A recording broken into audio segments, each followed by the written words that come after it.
Shalom saudara-saudara, senang akhirnya bisa berjumpa lagi terutama dengan saudara-saudara yang di tempat ini.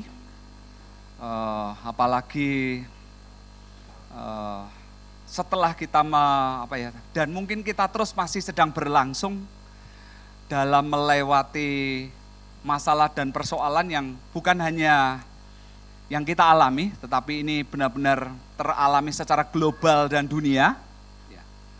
Dan saya percaya bahwa oleh persoalan ini pun, di balik semua ini kita perlu pahami bahwa Tuhan punya rencana. Makanya hari ini saya juga berdoa, Tuhan apa yang menjadi pesan yang Tuhan mau untuk saya sampaikan. Yang pertama sekali lagi, saya bersyukur saya menjadi seorang yang pemikir juga, saudara. Dan pada waktu mengalami sebuah pandemik ini, sejujurnya itu juga menggoyangkan, termasuk iman dan apa yang saya pandang dan semua kelihatan.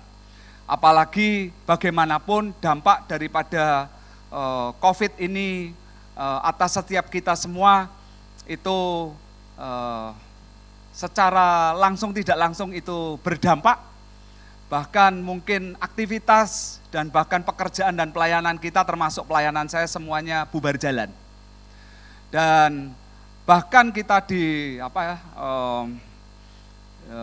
seperti dinaungi oleh sebuah ketidakjelasan dari penyakit ini yang tidak tahu solusinya seperti apa.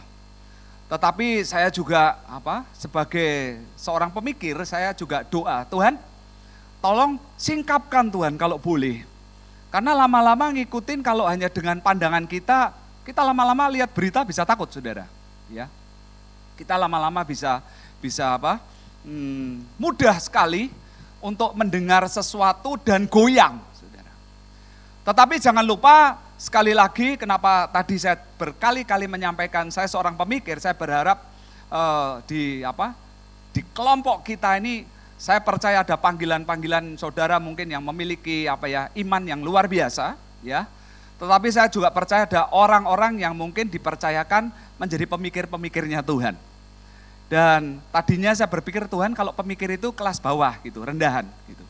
Dan saya baru ngerti ternyata di hadapan Tuhan itu juga memakai mereka, tetapi ada caranya. Makanya saya juga terus menggali, Tuhan beri aku pemahaman, gimana caranya?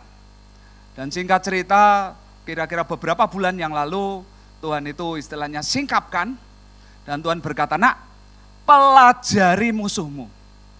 Pelajari istilahnya virus ini, cara kerjanya seperti apa. Nah, saya enggak akan cerita di sini karena itu bukan konten saya yang utama, tetapi ternyata Tuhan ini bisa, saudara, ya, buat kita ini yang butuh namanya pemahaman dan dia bisa memberikan clue dan tanda walaupun kita nanti akhirnya disuruh cari, saudara.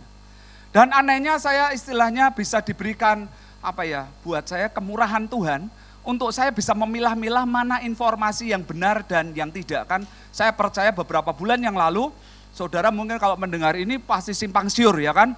Ceritanya, beritanya, macam-macam. Sampai bahkan tiba-tiba kalau yang dari sisi Indonesia muncul, ada yang pakai berambang bawang, ya kan saudara. Sampai akhirnya rame, katanya sempat diborong, ya kan saudara. Walaupun mungkin setelah itu batal, saudara. Harga jadi murah lagi, karena seperti ternetralisir, saudara. Ya. Dan Tuhan tuh berkata, nak, pelajari. Karena kalau engkau pelajari musuhmu, maka engkau tahu cara menghadapinya, dan engkau akan tetap beraktivitas walaupun tahu caranya. Dan saya bukan hanya pelajarin cara virus ini, tapi saya disuruh mempelajari lihat siapa yang kena. Kenapa mereka kena. Dan bahkan saya juga mempelajari dan ternyata awal sebuah masuknya virus juga di Indonesia ini sebetulnya secara jujur kalau nanti saudara lihat, itu salah satunya melalui gereja loh, saudara. Dan bahkan mungkin tidak perlu saya kemukakan, tapi ada pemimpin atau pendeta besar yang istilahnya mereka dengan urapan yang besar tidak kebal terhadap virus tersebut. Dan mungkin kita berkata, loh gereja ini mana kuasanya? Tetapi sekali lagi saya mau berkata saudara, mari kita dalami yang namanya kebenaran firman Tuhan. Mari kita dalami di dalam Alkitab, itu bahkan tidak semua itu selalu pakai jalur yang namanya mujizat. Tetapi saudara dan saya harus pahami, setiap apapun yang muncul dan bagaimana cara menghadapinya, segala sesuatu itu ada caranya, betul. Dan saya melihat untuk masalah yang satu ini, untuk sementara waktu, kita belum diberikan kuasa supranatural, dan mau tidak mau, dari semua solusi yang ada, karena virus ini dibuat, diciptakan sedemikian rupa, saya tidak akan melanjutin itu, nanti jadi kontroversial, ya. Tetapi didesain sedemikian rupa, sampai istilahnya virus ini bisa menular dalam jarak dan waktu yang sangat cepat. Dan lebih cepat dari flu normal. Dan saya tahu setelah saya simpulkan, solusinya apa saudara? Solusinya supaya virusnya tidak masuk, dan dia karena masuknya itu di tenggorokan dan mulut terutama, yang kedua baru di mata saudara, maka kita harus cover, harus jaga benar-benar di mana tempat yang bisa untuk virus itu masuk. Maka masker ini penting. Saya sejujurnya buat tim kami, buat jemaat, kebetulan karena saya juga melihat selama beberapa minggu, saya tahu pemimpin kita, Pak Petrus itu juga sangat mengkawal dan sangat memprotek supaya kalau boleh tidak kena lah di tempat kita. Gitu. Dan saya juga cukup istilahnya mensupport. Kenapa saudara? Karena saya percaya salah satu kita untuk bisa jadi berkat kalau kita tidak kena saudara. Betul kan saudara? Kalau kita tidak kena jadi berkat tidak saudara? Iya. Lah kalau kita kena saudara, loh saya sehat, lah ya sehat. Lah tapi orang yang mungkin bersama dengan kita, dan itu sudah kejadian di mana-mana, dan mereka yang tiba-tiba istilahnya kondisinya tidak fit, dan tiba-tiba akhirnya kena, dan bahkan tidak sedikit yang meninggal. Saudara. Ya. Dan apakah itu jadi berkat? Ya, saya percaya untuk yang kita pahami, menjadi terang itu terkadang salah satunya, ya kita kalau boleh jangan sampai kena. Maka kita perlu pelajari, kita perlu pahami. Hal yang pertama yang saya bagiin ke teman-teman, saya sosialisasiin sejujurnya mengenai ini, saudara. Saya tahu bahwa Tuhan kita itu besar, amin saudara. Tetapi kita berjalan dengan Tuhan, terkadang harus ikutin juga apa yang Tuhan mau kita seperti apa. Kalau kita sudah melihat ada teman-teman kita yang mungkin bahkan maaf kata dengan urapan yang luar biasa, dan mereka tidak kebal, bahkan mereka mati, ya harusnya kita paham maksudnya saudara. Istilahnya mungkin jalur itu belum tentu jalur yang Tuhan mau untuk kita ikuti. Nah saya mau buat kita, kenapa saya cerita begini, ini buat mungkin buat saudara yang punya kekuatan iman yang kuat, ya. Saya berharap saudara nanti pelajari ilmunya. Tetapi saya juga akan bercerita karena ternyata setelah saya pelajari, pemikir di gereja dengan orang yang beriman itu jumlahnya tidak sebanding. Bahkan Tuhan itu memberikan gambaran seperti piramid, pemikir itu jumlah yang paling banyak tuh di bawah tuh saudara. Dan saya juga awalnya juga yang tadi berkata, Tuhan kenapa engkau desain menjadi pemikir? Kamu jangan berpikir pemikir itu jelek gitu. Karena segala sesuatu pada waktu kamu paham, kamu bantuin mikirin hatinya Tuhan, dan termasuk corona ini bagaimana cara menghadapinya, kamu bisa ajarin mereka semua pakai masker, kamu bisa ajarin mereka semua pada bawa antiseptik. Ini saya bawa saudara di kantong saya, ya saya tidak malu saudara. Karena buat saya terutama, walaupun ini pertama kali saya melayani di luar saudara, tetapi saya ini bersama dengan pemimpin saya, yang dimana juga dia punya kesehatan yang harus dijaga, saya punya teman-teman, saya punya orang tua saya, dan saya harus memastikan bahwa diri saya minimal tidak boleh ada gen itu saudara. Kenapa saudara? Karena saya mikirin mereka saudara.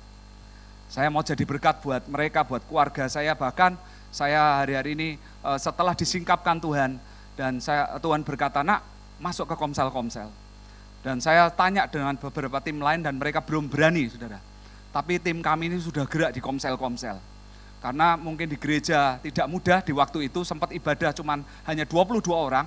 Dan banyak mereka yang enggak bisa streaming, yang enggak tahu streaming, yang gaptek, saudara. Dan mau enggak mau, saya harus ajarin mereka. Dan saya lihat saudara, pada waktu mereka akhirnya dilayanin, di rumah, dikomselin, itu beda sekali. Tapi bagaimana kita komsel supaya enggak kena?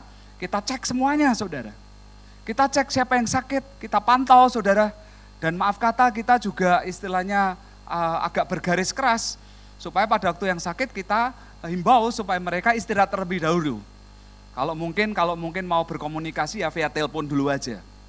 Walaupun entah sakitnya seperti apa atau batuk, pilek, kita nggak ada yang tahu, ya kan saudara. Mana ada di zaman yang sebelum ini orang flu dengan mudahnya demam, betul kan saudara? Dan menurut saya, dan itu perlu dicek, siapa tahu paling tidak mungkin ada sesuatu yang berhubungan dengan COVID ini. Nah kita terus harus pantau saudara. Nah saya tidak mau perpanjang ini, tetapi saya berharap mungkin di sini pun andai kata dengan sesuatu yang baru dan mau nggak mau ibadahnya jadi new normal ya, sesuatu yang kadang tidak nyaman. Tetapi kita mau berkata bahwa ini demi kebaikan kita semua. Demi kebaikan saudara-saudara mungkin yang kurang sehat atau tidak fit, ya karena demi kebaikan yang lain, mungkin harus istirahat dan tidak datang, menurut saya tidak ada masalah. Bahkan saya berharap saudara-saudara bukan hanya berbicara yang secara roh, tetapi ajarin teman-teman kita bagaimana ternyata masker itu dampaknya luar biasa. Makanya kalau saudara pernah melihat sebuah berita bahwa istilahnya orang tidak pakai masker, potensi kenanya itu berapa puluh %, saya lupa ya, tapi tinggi. Dan begitu orang pakai masker, itu entah orang itu sakit atau tidak, untuk menularnya itu transfernya persentasinya hanya tinggal 1,5%. Pada waktu orang yang sakit bermasker dan orang sehat bermasker, saudara, maka tingkat transfernya bahkan di bawah 1%, saudara. Jadi saudara dan saya harus pahami begitu luar biasanya, ya. Bahkan sebetulnya virus ini pun jangan saudara takut yang sampai bagaimana. Karena virus ini dengan sabun pun mati. Bahkan virus ini nanti kalau saudara pelajari dengan saudara, klorin dalam jumlah tertentu juga mati, saudara. Ya. Dan bahkan saya disuruh sampai mendalami itu. Saya bisa cerita satu episode sendiri buat itu, saudara. Karena saya rasa ini kalau jalurnya ini harus dipahami, ya mau nggak mau. Sehingga karena saya bagiin, teman-teman paham, mereka enggak kena, ya kita aman. Kita mau kumpul kapan saja bisa, kita mau pelayanan kapan saja bisa, kita mau ibadah kapan saja, enggak ada masalah. Bahkan dalam kondisi itu pun, saya tahu pemimpin kita, Pak Petrus juga terus menjaga dengan screening, dengan itu semua. Dan ini luar biasa, ya. Pesan yang Tuhan ingin bagikan yang utama, saudara. Saudara bisa buka di dalam Kejadian 12 ayat yang pertama sampai ke-8. Saya berharap saudara-saudara punya Alkitab, ya. Dan salah satu pesan yang Tuhan mau bagikan itu adalah kita harus paham bahwa Tuhan dengan persoalan itu berkaitan, saudara. Dan saudara kan nanti kalau baca di Alkitab, ya, sebelum saya masuk dalam kebenaran firman ini, saudara dan saya perlu pahami bahwa tidak ada hamba Tuhan atau nabi besar apapun yang istilahnya disertai dan jadi di hadapan Tuhan tanpa melalui sebuah perjalanan yang berhubungan dengan persoalan. Betul. Makanya kalau mungkin kita mendengar, ternyata kalau kita itu menjadi Kristen, nanti bebas jadi masalah. Keliru, saudara. Kebenarannya enggak seperti itu. Kebenarannya bahwa kita berjalan sama Tuhan, masalah itu tetap ada, saudara. Bahkan mungkin masalah itu pada waktu kita mulai mengambil sebuah keputusan untuk sungguh-sungguh dengan Tuhan, masalah itu tiba-tiba bisa muncul jadi besar. Ya. Nah, saya mau tunjukkan dalam ayat ini, Saudara. Di dalam Kejadian 12 ayat yang pertama sampai yang ke-7 ke-8. Judulnya Abram dipanggil Allah. Dan di sini dikatakan, berfirmanlah Tuhan kepada Abram, pergilah dari negerimu dan dari sanak saudaramu dan dari rumah bapamu ini ke negeri yang kutunjukkan kepadamu. Saudara coba cerna sebuah kalimat ini, saudara. Ada sebuah mandat dari Tuhan yang Tuhan berkata, ayo Abram, pergi dari negerimu ini ke negeri yang akan, loh saudara, belum dikasih tahu loh saudara. Kira-kira itu sudah persoalan enggak saudara? Iya saudara. Jadi nanti kalau saudara mau cek lagi nabi-nabi yang lain, silakan. Tetapi dalam kenyataannya saudara, ternyata saudara berjalan dengan Tuhan mungkin akan dimulai dengan yang namanya persoalan. Maka saya juga yang pertama mau menggarisbawahi, mungkin kita harus hapuskan kalau kita berkata, oh tenang, di dalam Tuhan itu tidak ada persoalan. Tolong itu dihapus saudara. Tapi saya mau berkata, di dalam Tuhan ada persoalan. Tetapi yang terpenting kita harus pahami, kenapa saudara Tuhan istilahnya juga berkaitan dengan persoalan. Karena Tuhan kita yang paling utama yang perlu kita pahami adalah Tuhan itu mengasihi dan menyayangi saudara dan saya. Ya, ini yang harus saudara pegang benar-benar. Saya berharap nanti dalam pemahaman ini saudara paham, maka nanti saudara melihat COVID itu jadi lain, saudara. Ya, karena seringkali, waduh, gak enak nih, ada COVID, nanti ini buat masalah. Nanti dulu, saudara. Kita mungkin bisa melihat seperti orang dunia berkata, COVID buat masalah. Terutama menurut saya COVID itu mengujung kepada menghancurkan ekonomi. Betul kan saudara? COVID bermasalah. Tapi saya mau berkata nanti dulu, saudara. Kita tahu enggak di balik semua ini, di mana Tuhan punya agenda apa? Tuhan sama juga berkata, Abram, jalan. Dan Tuhan berkata, ke negeri yang akan. Saya kalau ngerenungkan, wow Tuhan, ternyata ikut engkau ini tidak gampang ya. Gitu. Tetapi saudara dan saya yang pertama harus kita pahami, kenapa bahkan kadang Tuhan memberi sebuah pernyataan yang tidak jelas. Ya. Yang pertama saudara, salah satu tujuannya, supaya kita paham bahwa kita ini bersama dengan Tuhan yang besar. Dan supaya sandaran kita ini kepada Tuhan. Terutama buat kita pemikir-pemikir, kalau kita sudah tahu apa yang kita kerjakan dan itu sudah terhitung dan semuanya, kita ujungnya akan bersandar enggak saudara sama Tuhan? Enggak.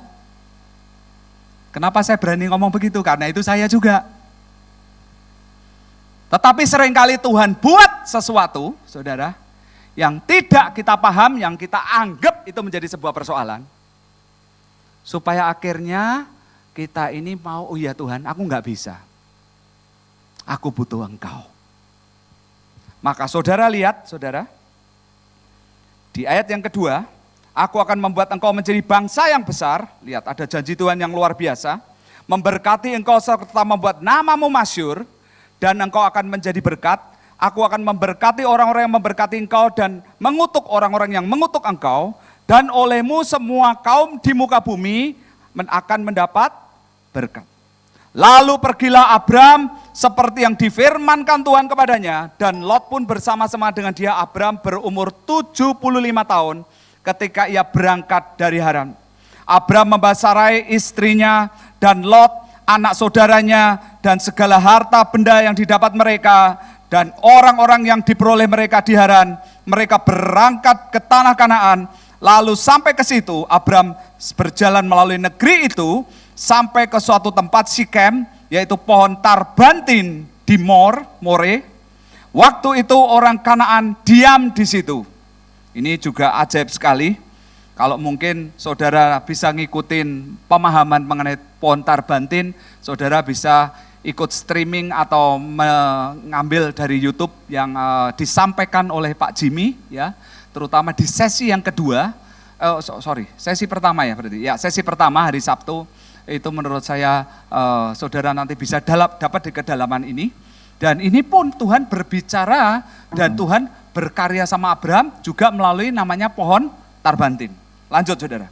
Ketika Tuhan menampakkan diri kepada Abraham dan berfirman, aku akan memberikan negeri ini kepada keturunanmu, maka didirikannya di situ mezbah bagi Tuhan yang telah menampakkan diri kepadanya. Saudara, sebenarnya saya percaya buat Abraham untuk mengikuti apa yang menjadi mandat daripada Tuhan tidak mudah, saudara. Tetapi, saudara, Abraham lakukan itu, saudara. Dan karena Abraham sadar bahwa dia tidak bisa, maka saudara, apa saja yang Tuhan mulai sampaikan dia ikuti, saudara. Ayat yang ke-8. Kemudian ia pindah dari situ ke pegunungan, dan di sebelah timur Betel, ia memasang kemahnya dengan Betel di sebelah barat dan Ai di sebelah timur. Lalu ia mendirikan di situ mezbah bagi Tuhan. Dan lihat saudara, apa kalimat berikutnya saudara?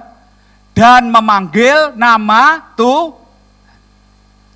Jadi sebenarnya Tuhan itu memberikan pesan, memberikan sebuah penawaran buat Abraham. Dan Abraham dipaksa di dalam situasi yang mungkin buat Abraham akan dikatakan menjadi persoalan. Supaya apa? Supaya akhirnya Abraham harus percaya dan berharap, oh ya, Engkaulah yang bisa menolong aku, bukan yang lain, saudara. Nah terkadang saudara, dalam sebuah pernyataan itu gampang saudara diomong.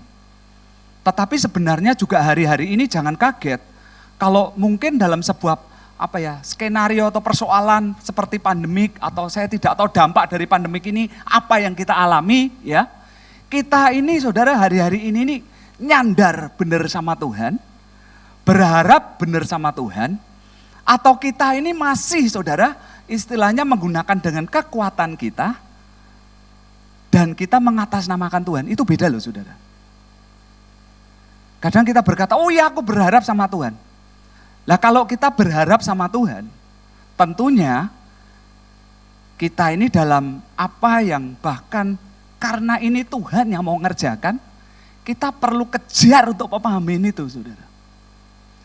Dan mau enggak mau Abraham ini makanya sebuah mandatnya sampai dikatakan engkau akan ke negeri yang akan kuberitahu. Berarti sudah diberitahu belum saudara? Belum. Saya enggak bisa ngebayang saudara, kalau tiba-tiba Tuhan berfirman kepada saya, kamu pergi ya, nanti tolong itu pergi ke bawah Gunung Slamet gitu. Koordinat ini, ya kan saudara? Saudara naik gunung itu enggak mudah. Apalagi kalau saudara masuk hutan. Banyak enggak saudara orang-orang yang tersesat. Pendaki saja banyak yang tersesat, apalagi yang bukan. Saya percaya sebuah pemahaman mandat daripada Tuhan buat Abraham itu enggak gampang. Karena kalau dia enggak tahu kan dia enggak ngerti itu di situ tuh kondisinya seperti apa. Di situ nanti ada enggak pekerjaan yang aku bisa kerjakan yang sesuai dengan pekerjaan dia, ya kan saudara? Belum tentu apa yang kapasitas kemampuan yang Abraham miliki bisa untuk mengerjakan itu saudara. Gak mudah saudara. Tetapi memang dibuat seperti blur saudara, seperti buram. Supaya akhirnya saudara, oh iya Tuhan, aku gak bisa. Aku butuh Engkau. Dan Tuhan tunggu apa saudara? Sampai hatinya ini ngomong, iya. Bukan cuma di mulut saudara. Maka jangan kaget juga. Kalau mungkin persoalan yang kadang Tuhan izinkan dalam hidup kita hari-hari ini, itu benar-benar ada di dalam situasi kita mikir itu enggak bisa, saudara. Siapa tahu Tuhan ini sedang, saudara, karena cintanya dengan kita dan mau membawa kita masuk dalam rencananya yang nantinya luar biasa. Maka saya berkata, memang berjalan sama Tuhan tidak menjamin kita tidak ada masalah. Tetapi Tuhan berkata bahwa Tuhan yang akan menjamin hidup kita. Menurut saya itu yang lebih penting, saudara. Seringkali, saudara, kita justru tidak fokus kepada percaya bahwa Tuhan yang menjamin hidup kita, tetapi fokus kita selalu Tuhan kalau boleh caranya begini. Nah itu. Nah hal yang kedua, saudara, yang saya mau sampaikan, saudara, salah satu tujuan Tuhan, sebetulnya Dia membawa masalah itu ada, supaya pada waktu kita paham bahwa kita nggak bisa, maka kita itu mau berhenti untuk pakai cara dan jalan kita. Dan Tuhan itu sangat mau, supaya kalau boleh enggak, ayo, ikutin jalan Tuhan. Ikutin jalan Tuhan. Nah tiba-tiba pada waktu saya dapat pemahaman ini, saudara, saya dibukakan dalam sebuah ayat, saudara bisa buka dalam Kejadian 39. Kejadian 39.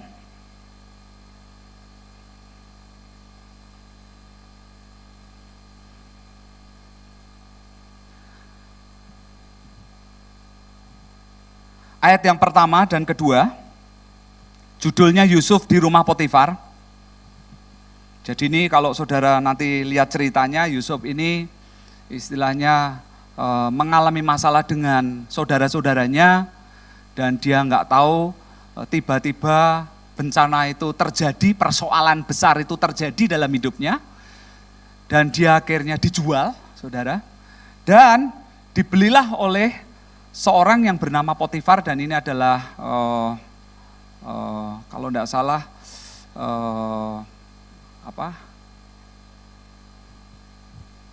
seorang Mesir, pegawai istananya Firaun. Ya. Dan di sini dilihat, saudara, ayat pertama, adapun Yusuf telah dibawa di Mesir, dan Potifar seorang Mesir, pegawai istana Firaun, kepala pengawal raja, membeli dia dari tangan orang Ismail yang telah membawa dia ke situ. Tetapi Tuhan menyertai Yusuf sehingga ia menjadi seorang yang selalu berhasil dalam pekerjaannya, maka tinggallah ia di rumah tuannya orang Mesir itu. Setelah dilihat tuannya bahwa Yusuf disertai Tuhan, bahwa Tuhan membuat berhasil segala sesuatu yang dikerjakannya, maka Yusuf mendapat kasih tuannya, dan dia boleh melayani dia. Kepada Yusuf diberikannya kuasa atas rumahnya, dan segala miliknya diserahkannya kepada kekuasaannya Yusuf. Saudara, kadang kita ini rindu sekali pengen mengalami, Tuhan, Engkau berkata bahwa berjalan dengan Engkau akan diberkati dalam segala hal. Bahkan apa yang dikerjakannya berhasil. Tiba-tiba Roh Kudus itu bicara, nak, kamu pahamin dulu ya. Jangan istilahnya, oh Tuhan, aku kan sudah melakukan firman-Mu, aku sudah pelayanan, bahkan aku sudah ibadah, memberi persembahan. Saudara, di sini yang harus kita pahami, saudara, itu di mana, kenapa, saudara, Yusuf itu diberkati, saudara, dan berhasil dalam pekerjaan. Dan saudara kalau baca di sini, saudara, apakah Yusuf, saudara, itu mengerjakan ini karena maunya dia, saudara? Enggak. Justru buat Yusuf, ini adalah awalnya sebuah persoalan. Tetapi kenapa akhirnya justru di situ Tuhan menyertai Yusuf sedemikian luar biasa sehingga pekerjaan yang dilakukannya berhasil. Karena apa yang Yusuf lakukan ini adalah yang dari Tuhan. Saya mau saudara tangkap ini, saudara. Jadi kalau kita istilahnya mau lihat yang dari Tuhan, saudara, ya, maka kita harus izinkan juga yang dari Tuhan itu yang muncul dalam hidup kita. Dan saudara cerna benar-benar, bukan hanya ayat yang ini, tapi bahkan nanti di ayat di bawahnya, pada waktu akhirnya Yusuf mengalami persoalan lagi di rumah ini, dan bahkan dia difitnah, dan dia harus masuk ke penjara, bukan karena kesalahannya, dan dia bahkan di dalam penjara, dia mendapatkan lagi perkenanan dan apa yang dikerjakan, itu kepala penjaranya melihat penyertaan Tuhan, saudara, yang ajaib. Kenapa, saudara? Karena Yusuf masuk di penjara karena maunya Tuhan. Hari-hari ini, saudara, kalau mungkin Tuhan melalui persoalan yang ada, dan saudara mungkin sedang mengerjakan atau saudara punya persoalan yang lain, atau bahkan mungkin saudara punya masalah dalam keluarga saudara, dan saudara menggunakan dengan cara saudara, dan rasanya mentok. Saudara, mari kita datang lagi kepada Tuhan. Mari kita cari Tuhan. Mari kita tungguin Tuhan. Siapa tahu Tuhan mereka-reka itu karena ada sebuah rencana memang yang dari Tuhan. Mungkin siapa tahu Tuhan sedang mengalihkan kita ini yang mungkin Tuhan lihat bahwa Tuhan punya skenario yang jauh lebih baik. Yang saya percaya, saudara, yang tadi saya ngobrol dengan istri saya, ada sesuatu hal yang cukup bagus. Karena istri saya berkata, karena jalurnya supaya agenda Tuhan, yaitu menolong bangsa Israel, bukan hanya Yusuf, tetapi keluarganya, orang tuanya, saudara-saudaranya yang berjumlah hampir 70 orang itu, saudara. Dan di depan Tuhan sudah melihat yang namanya masa kelaparan. Dan jalannya, caranya supaya juga Tuhan membuat Yusuf menjadi dewasa, saudara. Karena di dalam penderitaan itulah buat kita yang berharap dan bersandar kepada Tuhan. Maka seperti firman Tuhan berkata, maka akan terpancar terang-terang itu dalam hidup kita loh, saudara. Seringkali pewahyuan, seringkali semua itu jadi muncul, saudara.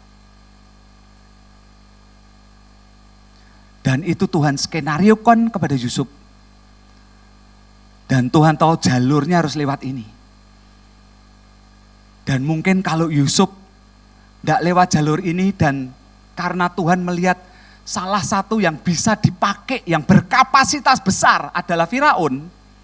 Dan mungkin kalau Yusuf hanya kenal dengan Firaun, dan mungkin kenal tanpa ada sebuah koneksi dan hubungan dan apa yang terjadi di dalam itu, saudara, belum tentu mungkin Firaun itu akan menerima Yusuf, saudara. Belum tentu. Dan belum tentu sebuah karunia yang Tuhan beri atas Yusuf muncul, saudara, tanpa yang namanya sebuah tanpa yang namanya sebuah persoalan yang bahkan seperti seolah-olah dipaksakan, saudara. Maka hari-hari ini, saudara, buat kita mungkin yang juga merasa ada di posisi ini, Tuhan, kalau aku pakai jalanku kok rasanya enggak bisa ya. Coba dirubah, saudara. Coba dirubah. Karena siapa tahu Tuhan sudah menyiapkan jalan yang jauh lebih baik. Dan bagaimanapun, saudara, mau tidak mau, Tuhan itu untuk bisa menyatakan karena Dia yang tahu yang terbaik, saudara. Skenario yang terbaik. Maka Dia akan paksakan supaya kita ini pakai jalur itu. Kita harus percaya bahwa yang dari kita, saudara, itu tidak akan terlalu bisa berfungsi. Makanya mungkin hari-hari ini bisa kita evaluasi sendiri. kalau mungkin menghadapi situasi ini, aduh, kok rasanya cuman segini-segini aja. Mari kita datangi, mari kita ketemui, mari kita kejar untuk cari. Oke Tuhan, kalau segini nutup, yang dari Engkau itu yang seperti apa? Saudara, saya pada waktu kumpul dengan teman-teman saya, tidak sedikit teman-teman saya ini yang sebenarnya punya banyak persoalan. Bahkan ada satu teman saya tidak tahu pernah tidak disampaikan di sini, ya. Teman saya ini salah satu yang pegang di bagian profetik, saudara, di tempat kami. Dan sejujurnya pada waktu ada COVID ini, teman saya ini tipe juga orang yang berjaga-jaga. Jadi karena dia tahu tidak jelas, ya saya bisa maklum. Dia ngerasa, kok apa ndak ini seharusnya nggak usah ada ibadah. Dia tuh takut, saudara. Maka pada waktu pemimpin kita Pak Petrus itu mengumandangkan, dia telepon saya, saudara, pribadi. Karena dia takut, saudara.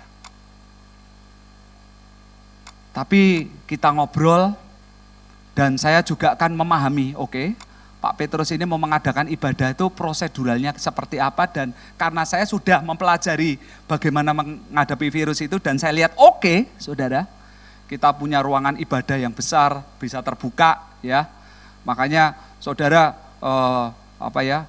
kalau saudara jalan sendiri di luar, terus di luar sepi, andai kata nih, maaf kata nih, saudara enggak usah pakai masker, enggak apa-apa. Kenapa saudara? Karena virusnya itu di orang kok saudara. Virus itu tuh enggak nempel-nempel di jalan tuh, enggak, itu nempel di jalan sebentar mati saudara. Virus itu dipelajari kena suhu derajat 56 derajat 15 menit begini, melemah saudara. Dan begitu pecah kekuatan dia saudara, virus itu tidak akan mematikan, maksudnya. Dan waktu itu saudara, dia bilang, kok ini gimana kok? Tapi kami ini berdoa dan bergumul bareng, dan saya cuma ngerasa, karena jemaat ini bagaimanapun perlu makanan, sudahlah, kita kan di jumlah orangnya dibatasin. Ya kalau dibatasin, saya rasa enggak apa-apa, kita pakai maskeran semua, pakai prosedural, tenanglah. Dan saya masih ingat itu pertama kali mau ibadah dalam kebingungan yang ada. Dan saudara tahu sebetulnya dia juga bukan masalah bingung masalah ibadahnya. Dia tuh punya masalah saudara. Karena dia punya rumah makan, dan dampak daripada COVID ini membuat rumah makannya tuh sepi, saudara. Dan dia sebetulnya juga sedang bergumul. Tetapi memang Tuhan itu sudah sebetulnya memberikan ide yang lain, kamu bisa kerja sampingan. Dan kerja sampingannya kerja hobi, kebetulan dia bisa ternak, yang awalnya anjing berubah jadi kucing, saudara. Saya enggak tahu mungkin saudara pernah dengar ini, ya. Tetapi hal yang menarik saudara, tiba-tiba saudara, pada waktu dia berseru sama Tuhan, Tuhan, rumah makanku kok seperti ini. Dan dia cuman, Tuhan itu dorong, nak, kamu lakuin terus ya di profetik. Walaupun kamu pakai masker, mau pakai model apa, monggo, yang penting kamu bisa pelayanan dan kamu gandeng dengan kita jaga dan tata. Dan tiba-tiba Tuhan juga kasih nikmat, dah, kamu kerjain yang kucingnya ini. Walaupun restorannya tetap saudara. Dan saudara tahu, itu saudara, kira-kira sampai 2 minggu yang lalu atau 3 minggu yang lalu saya lupa. Dia masih cerita saudara. Wah Pak, aneh ya. Kok ternyata bisnisku ini luar biasa saudara. Saya pada waktu mendengar itu aja aneh ya. Istilahnya kalau orang hari-hari itu lagi disuruh berhemat dan mungkin memilih untuk hobi, ya mungkin itu akan menjadi pilihan untuk yang dikonsum di belakang, ya kan saudara. Lebih baik berhemat, berjaga-jaga, uang jangan di-spend buat itu saudara. Tetapi saudara tahu orderannya saudara, itu entah mungkin kalau pemimpin kita Pak Petrus cerita di sini, itu berkelanjutan terus, itu enggak berhenti saudara. Sampai dia bilang, wah aneh loh. Bahkan dia berkata saudara, melalui kerjaan kucingnya itu saudara, Yang biasanya dari kerjaan rumah makan yang pas-pasan, yang normal hasilnya dan itu pas-pasan, melalui coaching ini malah dia bisa nabung, saudara. Aneh enggak, saudara? Tapi itu nyata. Kadang Tuhan memaksa, saudara. Saya ada teman lagi, saudara. Dan teman ini lucu. Dia biasanya disuruh jualan tas yang branded, saudara. Dan satu ketika karena COVID ini dia tidak bisa pergi kemana-mana. Bahkan yang biasanya dia harus pergi ke luar negeri untuk shopping itu, saudara. Dan dia tidak bisa. Dia dikomselin oleh salah satu pemimpin kita. Diajarin, ayo cari Tuhan. Siapa tahu nanti Tuhan punya jalan. Dan singkat cerita, saudara, dia cuma didorong, dah kamu bangun hubungan aja terus dengan klien-klien. Ternyata, saudara, dalam kondisi ini muncullah orang-orang yang mungkin kepepet punya barang yang bagus. Dan karena dia butuh cash, saudara, dan dia jual dalam kondisi sale, saudara. Sedangkan saya percaya mungkin orang-orang yang tidak paham, saudara, lah barang kayak gitu ngapain diambil? Karena barang-barang begitu pasti akan menjadi yang dibeli untuk di prioritas yang paling bawah, saudara. Karena hari-hari ini pasti sesuai yang kebutuhan khusus itu yang akan diutamakan. Tapi Tuhan bilang, ambil ya nak. Dan saudara tahu, saya dengar ceritanya itu luar biasa. Dia diberkatin menurut saya tidak kecil, saudara. Bahkan sampai bilang, aneh ya, aku tuh tidak harus pergi ke luar negeri. Tetapi Tuhan itu bisa. Nah, saya mau berkata, saudara, kita ini kalau paham bahwa istilahnya berkat itu datang dari Tuhan. Dan bahkan Tuhan itu tahu yang terbaik. Boleh enggak kita ini setiap punya kerjaan, hadapkan sama Tuhan. Dan boleh enggak, ayo, hari-hari ini saya ngerasa banget kalau dengerin kronologinya hamba-hamba Tuhan yang datang di tempat kami, bahkan yang Pak Petrus berkali-kali sampaikan, tapi mungkin tidak terlalu detail, beliau menyampaikan itu, hari-hari ini kita dipaksa untuk intim dengan Tuhan. Karena mungkin yang tidak muncul itu mau enggak mau kita perlu kejar, saudara. Kita ini sampai hari ini ada Tuhan yang luar biasa dan hidup, saudara. Dan bahkan saya baru ngerti kalau Tuhan kasih kita sayap kiri, Mazmur 91, dan sayap kanan, Yesaya 60. Saudara paham enggak? Di situ kalau saudara baca nanti di ayat 3 dan berikutnya, ada begitu banyak janji Tuhan. Dan dikatakan sampai engkau akan terheran-heran. Engkau akan bersuka cita dan berseri-seri. Karena melihat perpindahan yang dari Tuhan. Tapi sekali lagi kalau melihat perpindahan yang dari Tuhan, skenarionya harus dari Tuhan enggak, saudara? Iya. Maka pemahaman lagi yang mungkin harus mulai kita coret dari hidup kita. Yaitu apa, saudara? Kita jangan berpikir, Tuhan ini aku punya kerjaan, ini ideku, tolong di blessing. Seringkali tidak sadar banyak umat Tuhan, saudara, masih berpikirnya seperti itu. Tuhan bisa memberkati itu, tetapi apakah Tuhan bisa menyatakan yang luar biasa dari situ? Tidak bisa, saudara. Kenapa, saudara? Karena ide semuanya itu bukan muncul dari Tuhan. Paling tidak, kita harus samakan dulu antara kita dengan Tuhan. Kalau memang yang kita lakukan dan kerjakan, dan itu Tuhan oke, dan bahkan Tuhan mengarah, saudara, ya saudara ikuti. Tapi pada waktu mungkin di mana sesuatu itu ternyata yang kita pikir itu benar dan minta tolong di blessing. Dan kita lihat loh, kok sudah kita lakukan kok mentok-mentok ya saudara. Sambil mentok-mentok, sambil doa, sambil berseru sama Tuhan.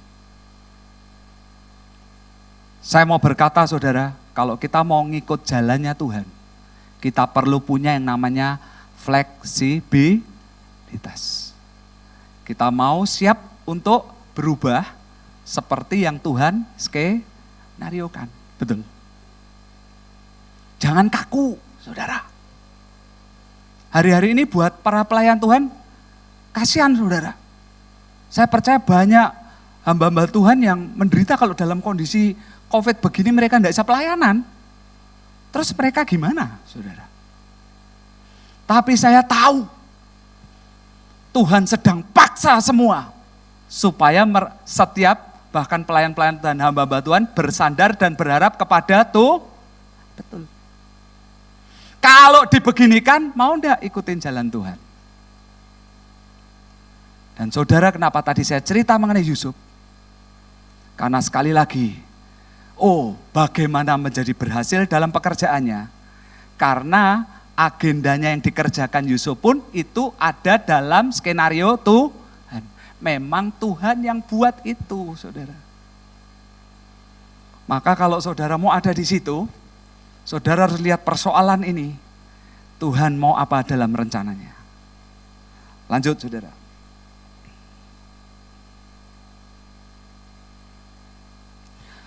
Tujuan masalah ada, saudara. Salah satu hal lagi yang perlu kita pahami, bahwa Tuhan itu ternyata suka menguji kesetiaan dan percaya kita kepada Tuhan. Dan kenapa Tuhan itu sangat berkaitan dengan masalah? Karena melalui masalah itu, Tuhan itu akan melihat, saudara, reaksi dan respon kita, saudara.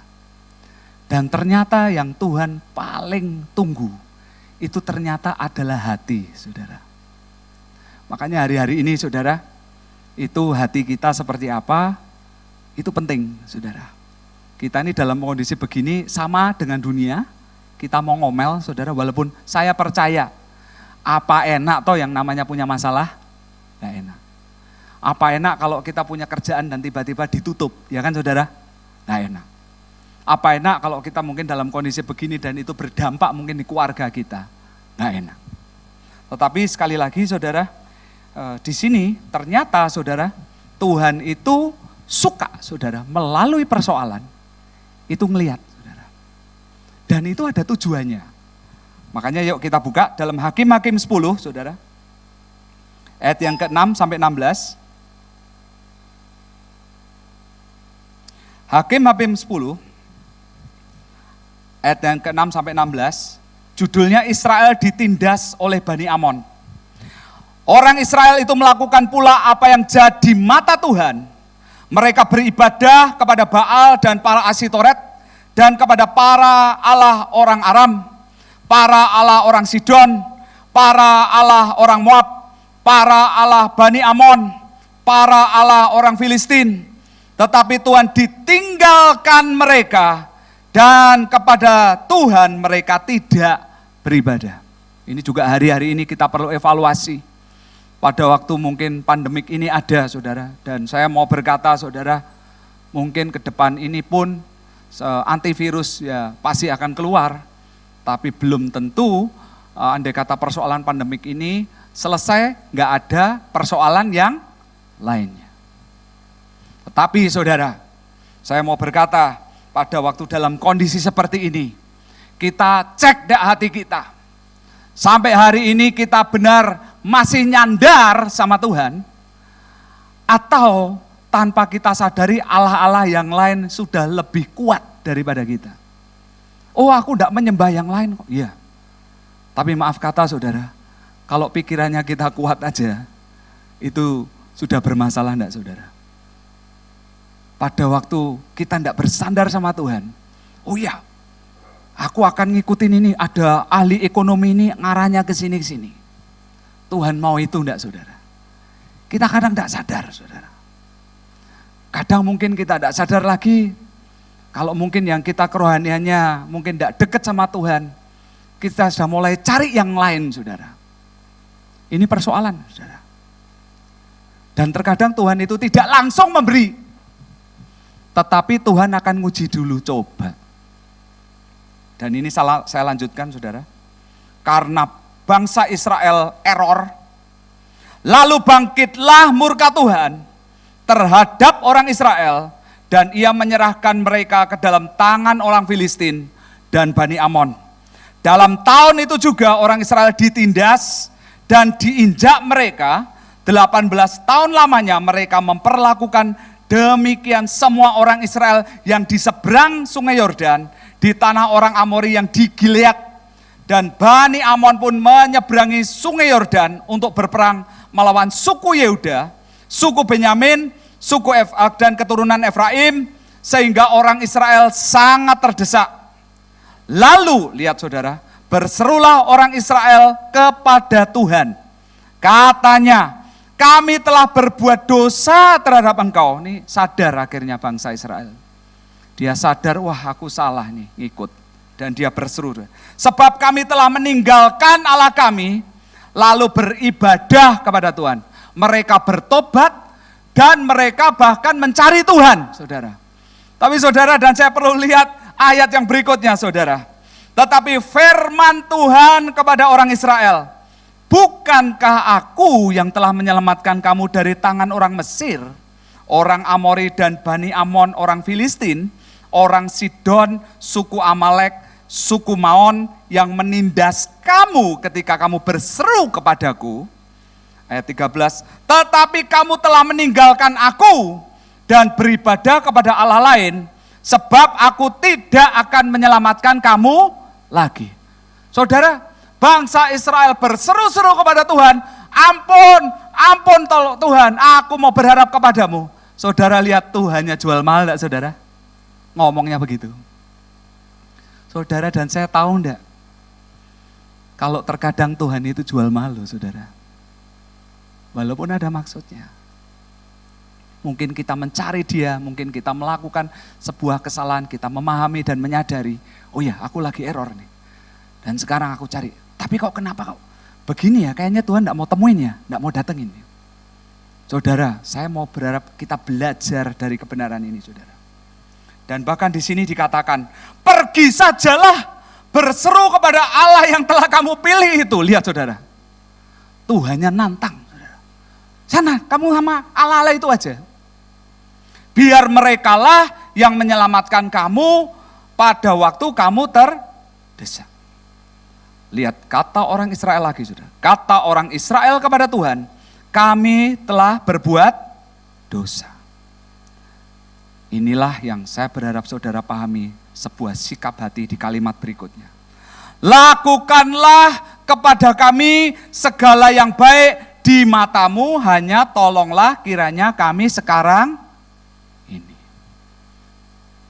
Walaupun terkadang Tuhan jual mahal, Tuhan tuh pengen lihat, kamu tak giniin, kamu masih mau berharap enggak?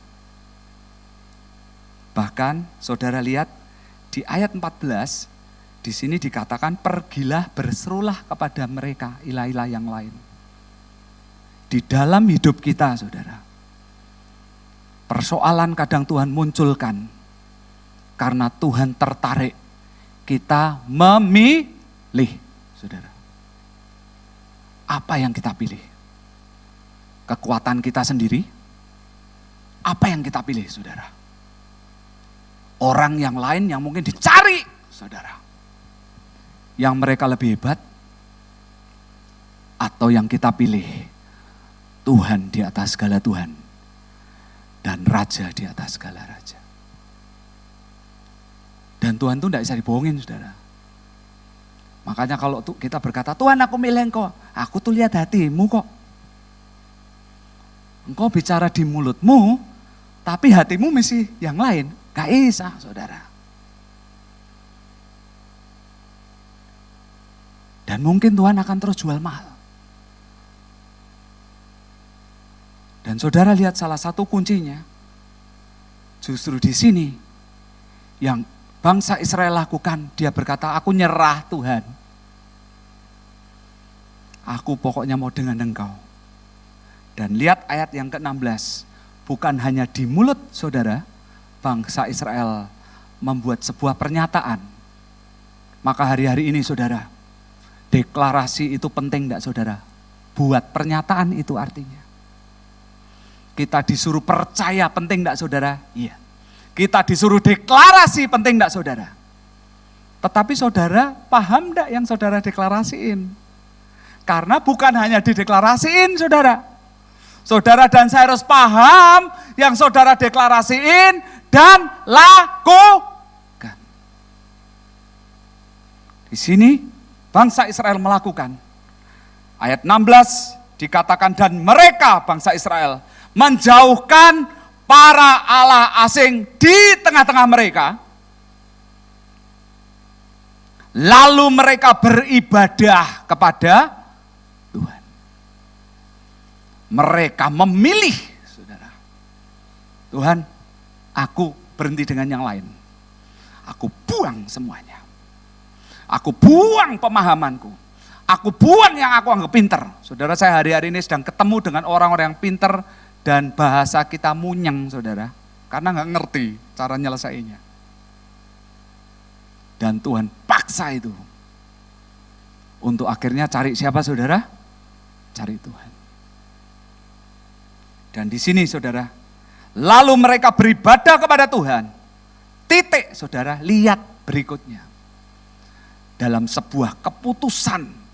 Bukan hanya dari mulut tapi dengan tindakan. Iman dengan perbuatan saudara. Kesungguhan hati kita berharap kepada Tuhan yang diaplikasikan benar secara nyata dari hidup kita saudara. Dan ternyata itu adalah sesuatu yang dimana mungkin di sini yang dikatakan.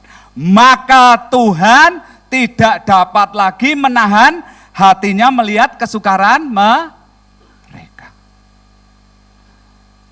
Sebenarnya kalau saya renungkan saudara. Saudara dan saya rindu sekali melihat Tuhan bekerja di tengah-tengah kita. Kuncinya tuh ini saudara. Buat Tuhan tidak tahan. Tapi yang membuat Tuhan tidak tahan. Kalau dia melihat kesetiaan dan percaya iman kita kepada dia, saudara. Dalam kondisi yang seperti ini, saudara akan melihat perbedaan buat Tuhan tidak tahan, saudara. Dan ini di perjanjian lama, saudara kalau nanti lihat di perjanjian baru, ada bahkan beberapa orang-orang tertentu yang bahkan orang yang tidak sepatutnya menerima istilahnya mujizat yang dari Tuhan, yaitu wanita Sirofenisia, perwira, saudara. Tiba-tiba mereka mendapat hatinya Tuhan dan mujizatnya. Karena apa, saudara? Karena mereka mau memilih Tuhan. Bahkan nanti kalau saudara lihat, tidak sedikit di Alkitab yang mengubah sejarah. Rahab, saudara, itu bukan orang Israel, dan punya jabatan pelacur. Rut itu adalah orang Moab, saudara, yang dikatakan 10 keturunan orang Moab tidak boleh masuk di dalam bangsa Israel. Tetapi bukan hanya dia masuk menjadi kewarganegaraan Israel, tetapi terah daripada Yesus itu lihat muncul di situ, saudara. Saudara kalau renungkan, saya kalau kadang renungkan, bukannya kalau Tuhan itu istilahnya kudus, ya kan saudara? Kalau istilahnya mau memunculkan Yesus, ya pakailah jalur-jalur yang kudus, ya kan? Kalau orang Israel, ya orang Israel semua. Apalagi menurut perintah Tuhan, katanya 10 keturunan orang Moab aja enggak boleh lah, kok bisa masuk terahnya di situ, saudara. Saya mau saudara dan saya lebih dalam lagi. Apa sih sebetulnya? Kenapa kok sampai melalui pelacur Rahab, terahnya Yesus juga lewat situ, saudara.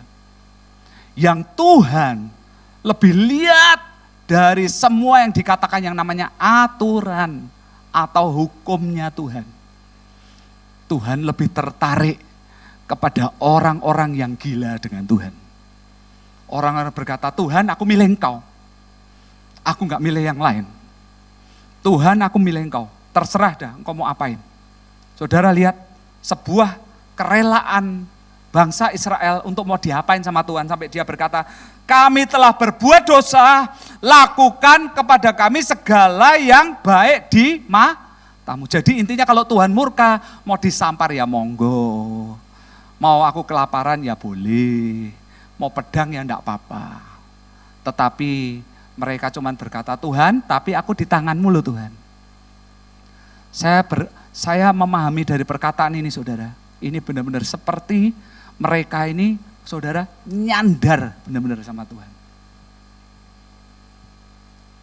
Nah hari-hari ini saudara, kalau kita sedang disituasikan seperti itu, mungkin persoalan ini memaksa kita sedang dimurnikan saudara. Sebuah kebenaran yang cukup menarik saudara, yang sebetulnya saya dapatkan di bulan November. Saya tidak tahu saya pernah cerita di sini apa enggak. Tuhan itu tidak mendatangin kita menjadi seorang pribadi, tetapi Tuhan itu mendatangin kita sebagai benda. Pernah saudara dengar itu? Belum? Mari saudara buka, ini di luar jadwal saya, Maliaki 3 saudara. Saudara bisa buka Maliaki 3. Kadang kita berpikir, oh Tuhan tuh datang sebagai penyayang. Atau banyak Jehovah ini itu. Ya kan saudara? Kita kadang nggak ngelihat Tuhan itu datang seperti apa saudara. Ya. Maliaki 3 ayat kedua saudara. Bisa dimunculkan di sini, Maliaki 3 ayat kedua. Siapakah yang dapat tahan akan hari kedatangannya? Intinya pada waktu Tuhan berjumpa dengan kita saudara. Dan siapakah yang tetap dapat berdiri apabila ia menampakkan diri? Sebab ia, yaitu Tuhan, seperti apa saudara? Api tukang pemurni logam. Seperti tukang pemurninya apa seperti apinya saudara? Tulisannya apa saudara? Api, sampai saya cek di bahasa Inggrisnya, api saudara. Dan yang berikutnya saudara, dikatakan seperti sabun tukang penatu. Tuhannya jadi tukang penatu atau jadi sabunnya saudara? Sabun. Api dan sabun enak enggak saudara? Enggak. Tapi semua itu ada tujuannya. Dijelaskan di ayat berikutnya. Ia duduk seperti orang yang memurnikan dan mentahirkan perak. Ia mentahirkan orang Lewi, yaitu kita semua. Menyucikan mereka seperti emas. Saya percaya melalui saudara persoalan. Tuhan itu benar-benar bukan hanya menguji, tapi menyucikan kita. Supaya mereka menjadi orang-orang yang mempersembahkan korban yang benar kepada Tuhan. Saudara dan saya harus pahami, Tuhan itu punya rencana yang terbaik buat kita, tapi harus rencananya. Dan rencana yang terbaik itu akan meliputi apa saudara? Supaya kita yang menjadi alatnya, yang disiapkan, dimurnikan, disucikan, kita bisa menjadi persembahan yang benar. Dalam bahasa Yesaya 60, kita bisa menjadi terangnya Tuhan, saudara. Dan saya percaya kalau menjadi terangnya Tuhan, yang keluar dari kita atau dari Tuhan, saudara? Dari Tuhan. Kalau kita tahu bahwa yang keluar, yang menjadi terang dan menjadi yang benar di hadapan Tuhan, itu yang dari Tuhan, maka kita harus cari yang dari Tuhan. Kita mau ngalami yang dari Tuhan, kita harus cari yang dari Tuhan. Tuhan menawarkan bahkan Yesaya 60 yang mungkin tidak semua kita bisa sampai di titik yang itu. Tetapi saya percaya Yesaya 60 ini akan menjadi bagian kita. Tetapi jangan lupa saudara, Yesaya 60 dari ayat 3 dan sampai berikutnya terjadi. Kalau ayat yang 1 dan kedua harus terjadi terlebih dahulu. Dan ayat yang pertama dan kedua, dan di situ dikatakan saudara, bangkitlah dan menjadi terang. Yang pertama kita harus sadar supaya kita bisa bangkit. Kita ini percaya bahwa kita punya Tuhan yang besar dan yang luar biasa. Tuhan yang pasti punya skenario. Saudara punya persoalan apa, dia punya skenario yang pasti akan bisa mengatasi itu saudara. Dan pada waktu kita bangkit, dan di situ Tuhan mau kita jadi terang. Dan dikatakan, Yesaya 60, sebab terang Tuhan datang dan kemuliaan Tuhan terbit atas. Itu yang dikatakan di situ kemuliaannya kita atau kemuliaan Tuhan. Yuk dibuka, Yesaya 60. Biar kita lihat lebih jelas, saudara. Saya menyampaikan ini dari sisi pemikir, saudara. Di situ dikatakan dan kemuliaan Tuhan terbit atas. Berarti kalau kemuliaan Tuhan kan yang datangnya dari Tuhan kan, saudara? Iya. Makanya kita cek, saudara, yang kita lakukan ini dari kita atau dari Tuhan? Nah, kalau yang kita lakukan dari kita, ya tidak mungkin kemuliaan Tuhan terbit, saudara. Udah pasti. Lanjut berikutnya, ayat 2. Sebab sesungguhnya kegelapan menutupi bumi. Dan kekelaman menutupi bangsa-bangsa. Ternyata, saudara, kapan di mana terang kemuliaan Tuhan bisa terbit? Kalau ada kegelapan. Berarti sekarang ada pandemik, memungkinkan enggak, saudara? Terang Tuhan bisa terbit dalam hidup kita. Justru siapa tahu ini saatnya, ya kan, saudara? Ini saatnya, saudara. Ayo ngomong di hati kita, saudara. Ini saatnya. Bahwa terang yang dari Tuhan akan terbit. Melalui apa? Ya masing-masing berdoalah. Saudara dipakai di mana? Tuhan itu mau saudara di mana? Ayo siapkan diri. Siapkan diri, saudara. Mungkin di pekerjaan saudara, tiba-tiba saudara muncul hikmat, ya kan, saudara? Siapkan diri. Mungkin di dalam saudara tiba-tiba dalam kondisi ini, bagian saudara membangun roh orang-orang lain, memotivasi. Itu passion saya, saudara. Lakukan. Passion saya bukain. Karena kadang kita cuma disuruh bilang percaya-percaya. Mungkin kelompok tertentu yang percaya-percaya, yang saya juga mengidolakan salah satunya Pak Yusa. Wah, itu luar biasa, saudara. Tetapi saya mengenali diri saya, saudara. Ternyata saya tidak bisa kayak beliau. Setiap kali saya berposisi kayak beliau, stres berat, saudara. Karena saya butuh pemahaman. Dan saya bilang, Tuhan kok aku elek ya Tuhan ya.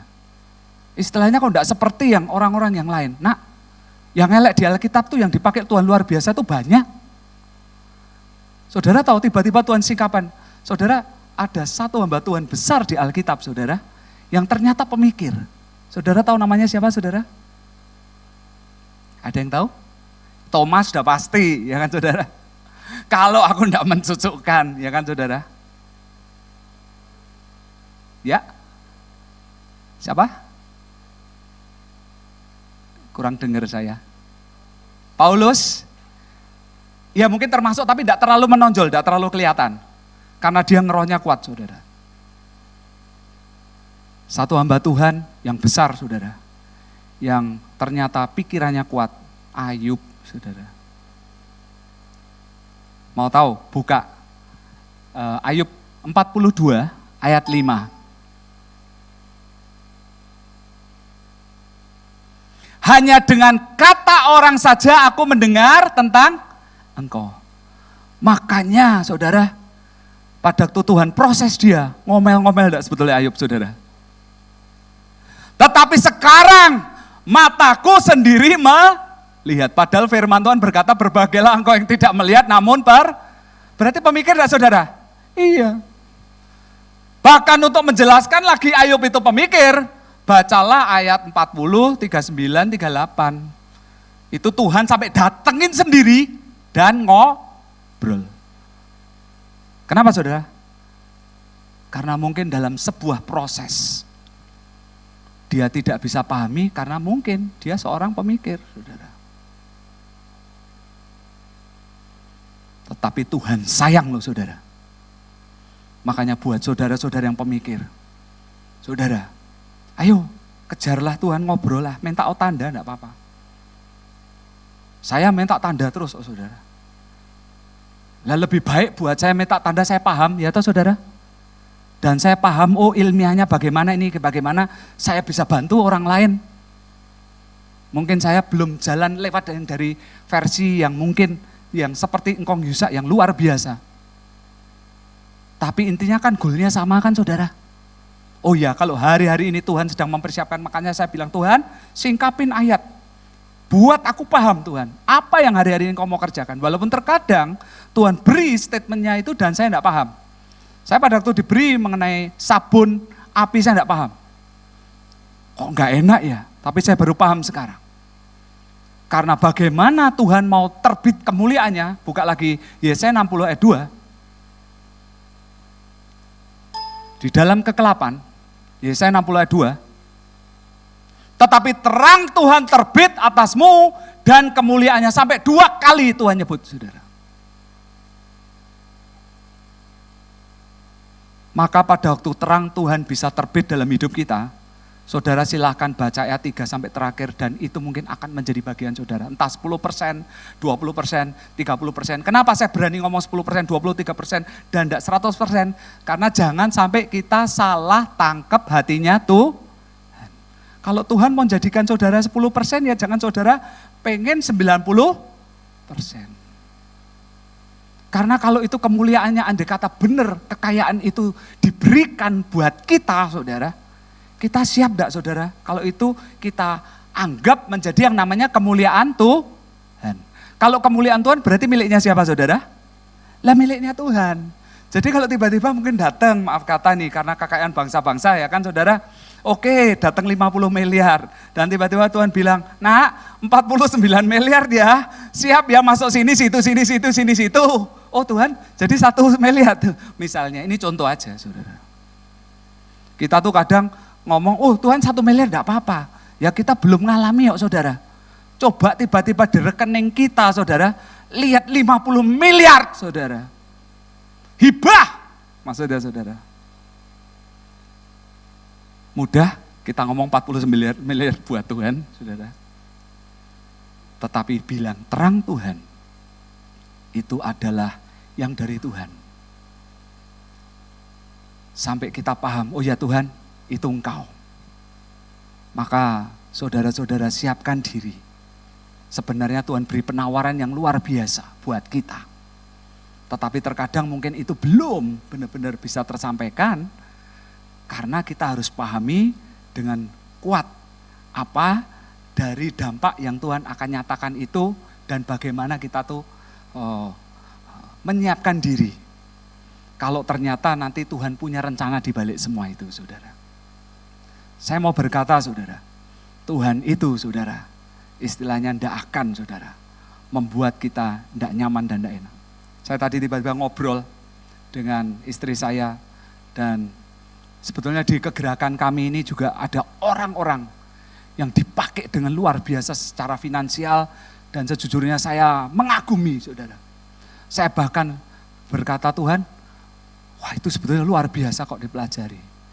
Tapi juga satu ketika saya mendengar bagaimana mengalami sebuah turbulen dan terjun bebas, saudara. Dan saya karena pemikir lagi, saya bilang Tuhan, kok disingkapkan? Kenapa kok bisa terjadi? Saudara dan saya harus paham bahwa kemuliaan saudara yang besar saudara, itu ada hubungannya dengan kekudusan Tuhan. Mungkin pada waktu kemuliaan itu kecil saudara, dan kita mungkin tidak bisa memanage dengan baik. Mungkin ada batas toleransinya. Tetapi saudara dan saya harus tahu, pada waktu penawaran Tuhan mengenai Yesaya 60 ini bukan hal yang biasa saudara. Dan pada waktu Tuhan mau percayakan yang besar, dan terkadang Tuhan itu tidak ngomong, tapi pada waktu mismanagement saudara, itu akan bisa menjadi persoalan. Karena di pemahaman Tuhan, pada waktu Tuhan mempercayakan Nina, ada kekayaan yang ini aku akan percayakan buat engkau, maka sebetulnya itu milik Tuhan enggak saudara? Dan Tuhan mengajarkan melalui talenta dan semuanya, bahwa setiap orang itu perlu bisa untuk bertanggung jawab. Makanya kalau kita renungkan itu, dipercaya itu mudah enggak saudara? Enggak. Perlu enggak dilatih saudara? Iya. Kalau Tuhan hari-hari ini sedang melatih dari hal yang kecil, firman Tuhan berkata setia dalam perkara kecil, maka engkau akan bisa setia dalam perkara yang besar. Pada waktu dipercaya yang kecil, setialah saudara. Kalau ternyata Tuhan lihat kok Tuhan cuma memberi, aku tidak sebesar yang itu. Mengucap syukurlah. Karena saya percaya Tuhan tahu setiap kapasitas kita masing-masing. Saya ngerenungin, Tuhan mungkin kalau aku dipercayakan segitu ya enggak mampu. Kita ini kadang saudara harus jujur loh sama diri kita. Seringkali kita ini istilahnya pengen merasa aku tuh bisa jadi besar. Saudara dan saya perlu jujur. Saudara dan saya perlu minta Tuhan singkapin. Seberapa sih engkau ini mau percayakan? Seberapa engkau ini mau membuka solusinya? Karena dari kejujuran itu saudara, itulah yang luar biasa. Saya mau tutup dengan ayat yang terakhir saudara. Saudara bisa buka dalam Ibrani yang 10, ayat 35 sampai ke 39. Ibrani 10 ayat 35 sampai ke 39. Tiba-tiba ayat ini muncul saudara. Dan di sini dikatakan, sebab itu janganlah kamu melepaskan kepercayaanmu karena besar upah yang menanti. Sebab kamu memerlukan ketekunan, supaya sesudah kamu melakukan kehendak Allah, kamu memperoleh apa yang dijanjikannya itu. Ternyata saudara, untuk menjadikan yang menjadi kehendak Tuhan dan menjadikan apa yang Tuhan janjikan itu, perlu saudara dibarengin dengan yang namanya ketekunan saudara. Sebab sedikit bahkan sedikit waktu lagi, dan ia yang akan datang dan sudah akan ada tanpa menangguhkan kedatangannya. Tetapi orangku yang benar akan hidup oleh iman. Dan apabila ia mengundurkan diri, maka aku tidak berkenan kepada. Hari-hari ini saudara yang sudah jalan dengan Tuhan, jangan back off, jangan mundur, cek terus dengan Tuhan. Saudara harus percaya bahwa Tuhan tidak pernah keliru. Mungkin siapa tahu yang pada waktu kita lakukan yang keliru ada di kita, ya udah enggak apa-apa. Kita ngomong jujur, Tuhan aku belum paham, aku belum nangkep, tapi aku mau, saudara, punya sikap hati seperti tadi, saudara, bangsa Israel. Tuhan, lakukanlah yang baik, jangan lepaskan aku. Dan Tuhan ngomong clue apa, lakukan, saudara. Tuhan bicara clue apa, lakukan, kejar keintiman saudara. Nah ini ayat yang terakhir saudara, saya berharap ini menjadi bagian saudara dan saya mau undang saudara bangkit berdiri, kita mau ucapkan ini bersama-sama, karena biar kalau boleh ini yang terjadi dalam hidup kita saudara. Ayat 39, 2, 3, tetapi kita bukanlah orang-orang yang mengundurkan diri dan binasa, tetapi orang-orang yang percaya dan yang beroleh hidup. Amin. Saya berharap ini menjadi bagian saudara dan saya. Karena sejujurnya saudara dan saya harus pahami, pada waktu kita back off berbahaya saudara. Apalagi di masa sekarang. Saudara, mungkin kita akan mendengar hal-hal yang lebih tidak baik. Tetapi kalau kita justru hari-hari ini menangkap hati Tuhan, bahkan kita bisa menangkap persoalan di pemandangan Tuhan dan pemahaman Tuhan seperti apa. Saya malah berharap mungkin siapa tahu kita tidak akan stres saudara. Karena di Alkitab dikatakan bahwa kuk dan beban yang Tuhan berikan enak dan ringan. Saudara harus pahami mana yang memang menjadi beban yang Tuhan taruh dalam hidup saudara. Tetapi saudara juga perlu pahami mana yang bukan. Saudara hati-hati, tidak perlu membantu Tuhan. Tuhan sudah tahu yang terbaik. Lakukan saudara, dan terus tekun, dan kenali, alami saudara. Amin saudara. Mari saudara kita siapkan. Biar Tuhan yang dari Engkau Tuhan turun atas kami Tuhan. Biar firman-Mu Tuhan seperti firman bermata dua. Pedang bermata dua menerobos setiap hati kami. Jiwa kami Tuhan. Biar hari-hari ini Tuhan, kalau Engkau sedang menyiapkan kami, Engkau sedang memproses setiap kami, supaya kami berjalan dengan benar, untuk kami menjadi terang Tuhan, sehingga terang-Mu bisa terbit, dan kemuliaan-Mu terbit melalui hidup kami. Tuhan, seperti kata orang Israel itu Tuhan, lakukanlah apa yang baik Tuhan. Tetapi Engkau jangan pernah meninggalkan kami. Amin. Dan biar kalau boleh Tuhan, paksakan rencanamu itu Tuhan. Karena itulah solusinya. Amin. Kalau bahkan Engkau mau menyiapkan kami untuk menjadi terang bagi sekeliling kami. Dan mereka akan melihat ada Tuhan di dalam hidup kami Tuhan.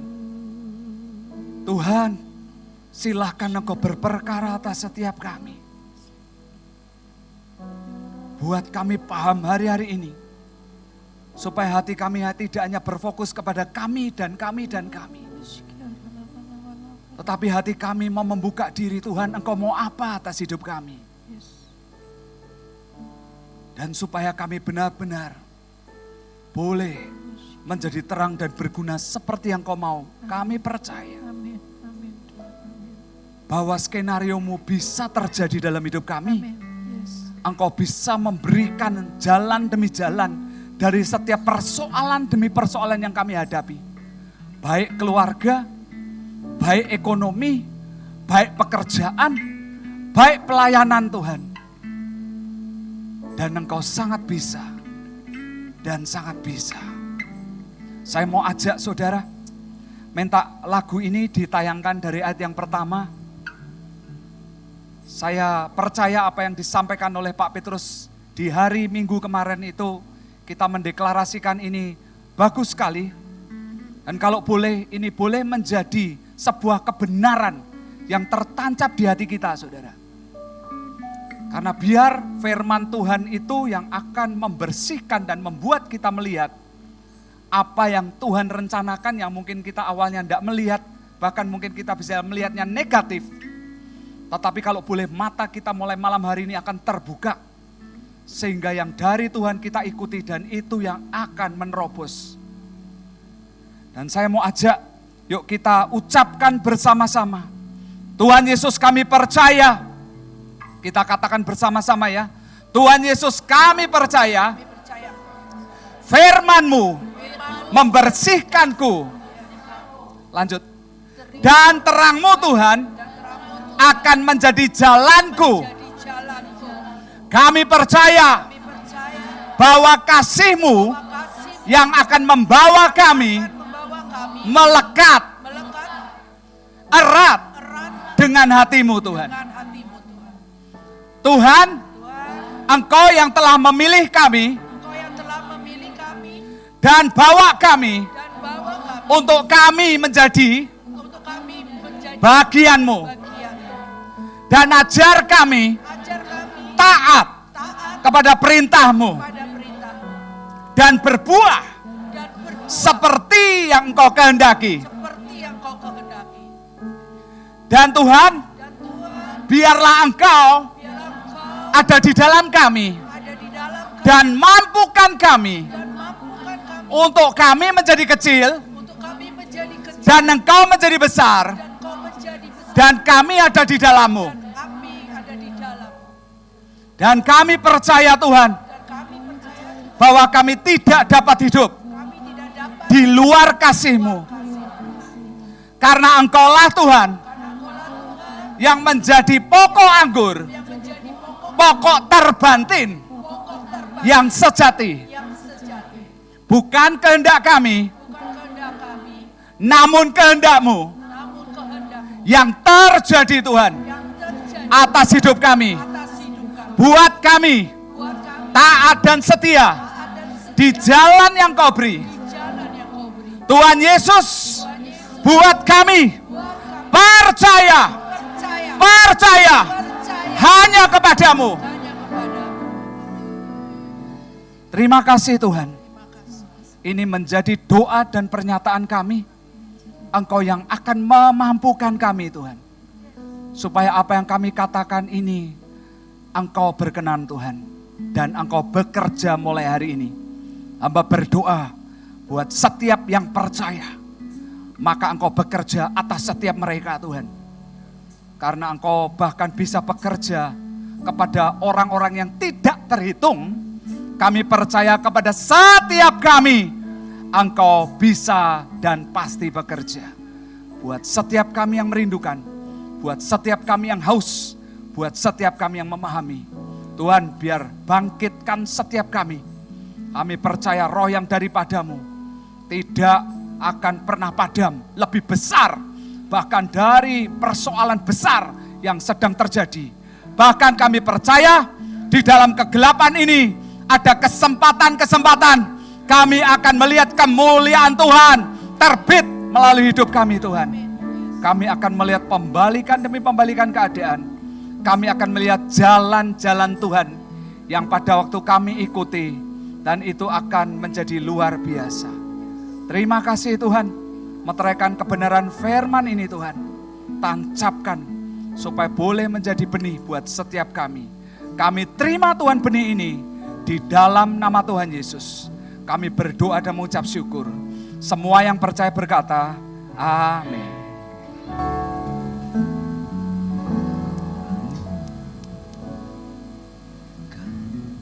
Saudara diberkati. Nanti Bapak Ibu kan ini kita rekam, nanti masuk di YouTube. Jadi Bapak Ibu bisa mendengarkan lagi.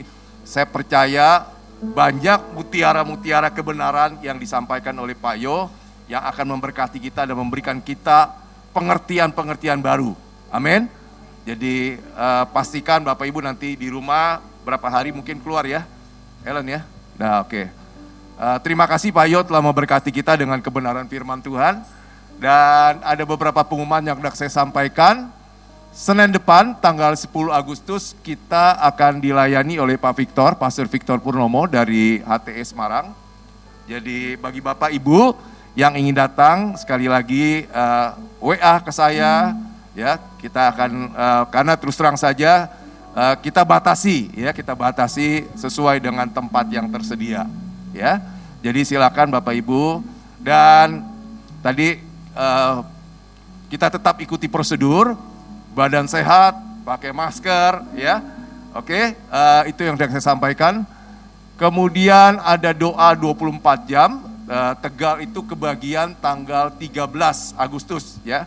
13 Agustus, jadi silakan Bapak Ibu yang sudah mengisi jadwal dijalankan, dan di tempat ini kita adakan jam 6 sampai jam 9 malam ya. Mari buka hati saudara, angkat kedua tangan saudara. Dan biarlah malam hari ini Tuhan, Engkau sendiri yang akan memberkati setiap kami Tuhan. Engkau sendiri akan memampukan setiap kami menangkap hati-Mu. Dan Engkau yang akan memberikan kami kemampuan. Sehingga hari-hari ini kami tidak akan menjadi sama lagi. Bahkan Engkau yang akan menyiapkan kami pulang dari sini Tuhan. Dan terang-Mu akan mulai terbit melalui hidup kami. Dan Engkau akan membangkitkan setiap kami Tuhan. Dan biar kami boleh menjadi terang seperti yang Engkau mau. Kami percaya bukan hanya orang lain yang akan terberkati, tetapi terang itu akan menerangi setiap hidup kami. Terang itu akan memberkati setiap kami. Terang itu akan memulihkan setiap hati kami, hidup kami, roh jiwa tubuh kami, keluarga kami. Bahkan terang-Mu Tuhan akan membuka jalan, setiap jalan buat setiap persoalan ekonomi. Kami percaya Tuhan, ekonomi dunia sedang goncang, tetapi itu sedang akan berpindah kepada setiap orang-orang yang diterangi oleh Engkau sendiri. Dan biar itu pindah atas setiap kami Tuhan. Dalam nama Tuhan Yesus, kami terima berkat-Mu yang terbaik ini. Di dalam nama Tuhan Yesus, kami berdoa dan mengucap syukur. Semua yang percaya berkata, amin.